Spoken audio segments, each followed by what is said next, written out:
Cook with Shabana Yasmin চ্যানেলটি এখনও পর্যন্ত যারা সাবস্ক্রাইব করেনি সাবস্ক্রাইব করে পাশে থাকা বেল আইকনে ক্লিক দিয়ে সঙ্গে থাকবে। এই নামে ফেসবুক পেজও আছে। আমি ছোলার ডাল নিয়েছি, কিছুক্ষণ আগে ভিজিয়ে রেখে দিয়েছি, 1-2 ঘন্টা হয়ে গেছে ছোলার ডালটা ভিজিয়ে রেখে দিয়েছি। আজকে ছোলার ডাল আর কুমড়ো একসঙ্গে রান্না করব।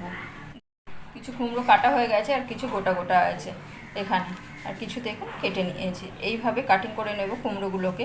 কিভাবে নেব, এবারে কী কী মশলা, এখানে আমি কী কী মশলা নিয়েছি চলুন দেখিয়ে দিই এক ঝলক। একটা গোটা পেঁয়াজ নিয়েছি, 1/2 চামচ নিয়েছি 5 ফোড়ন, 4টে শুকনো লঙ্কা, 2টো এলাচ আর 2টো দারচিনি নিয়েছি। নিয়ে আমি এগুলো সব পেঁয়াজটাকে মিহি করে কাটিং করে নেব, আর ছোলার ডালটা তারে প্রেশার কুকারে সিদ্ধ করে নেব প্লেন। কী কী দিয়ে সিদ্ধ করবো সেটা আপনাদেরকে দেখাবো।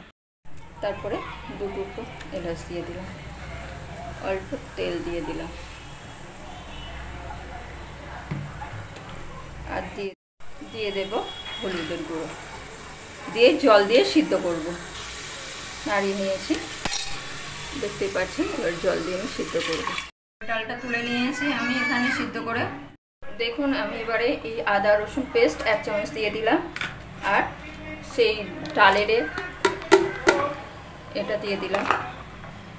যে জলটা ছিল সেই জলেই আমি কিন্তু আদা রসুন পেস্ট আর পেঁয়াজটা কুচিয়ে দিয়ে দিলাম, আর কুমড়োটা দিয়ে দিলাম। দিয়ে লবণ দিয়ে আমি সিটি দিয়ে নেব 2টো প্রেশার কুকারে, দিয়ে নামিয়ে নেব। কড়াইতে এবারে তেল দিয়ে দিলাম, সাদা তেল অল্প।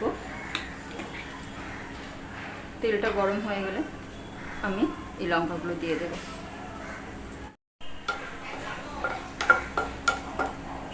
এবারে দিয়ে দেব এই 5 ফোড়নগুলো, সব দিয়ে দিলাম।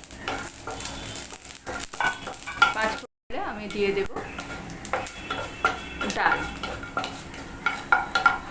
পরিবর্তন হয়ে গেছে, আমি ওর ডালগুলো দিয়ে দিলাম।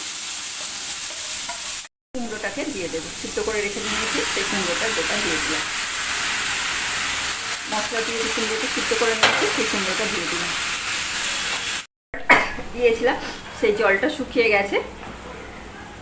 আমি এবারে একটু গরম জল রেখে দিয়েছি, সেই গরম জলটা দিয়ে দেব।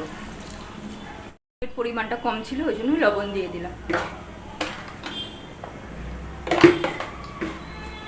আর এখানে দিয়ে দেব আমি চিনি দিয়ে দিলাম। মিষ্টি আপনারা যেমন খাবেন তেমনই দেবেন। ঢাকনা চাপা দিয়ে দিলাম। দেখুন এবারে একটু সিদ্ধ হয়ে যাবে। এই উপর থেকে ঘি দিয়ে দিলাম। রান্নাটা কমপ্লিট হয়ে এসছে। 1 থেকে 2 চামচ আপনারা ঘি দিয়ে তারপর নামানোর আগে। তারপর আমি এখানে দিয়ে দিলাম অল্প ঘি। দেওয়ার পর আমি দিয়ে দিলাম গরম মশলার গুঁড়ো, মানে শাহি গরম মশলার গুঁড়ো আমি আঙুলে করে ছড়িয়ে দিলাম, আর জিরে মরিচ ছড়িয়ে দিয়ে আমি নামিয়ে নেব নাড়াচাড়া করে। ভিডিওটি ভালো লাগলে লাইক করবেন, শেয়ার করবেন, আর পেজটাকে ফলো করবেন, সঙ্গে থাকবেন।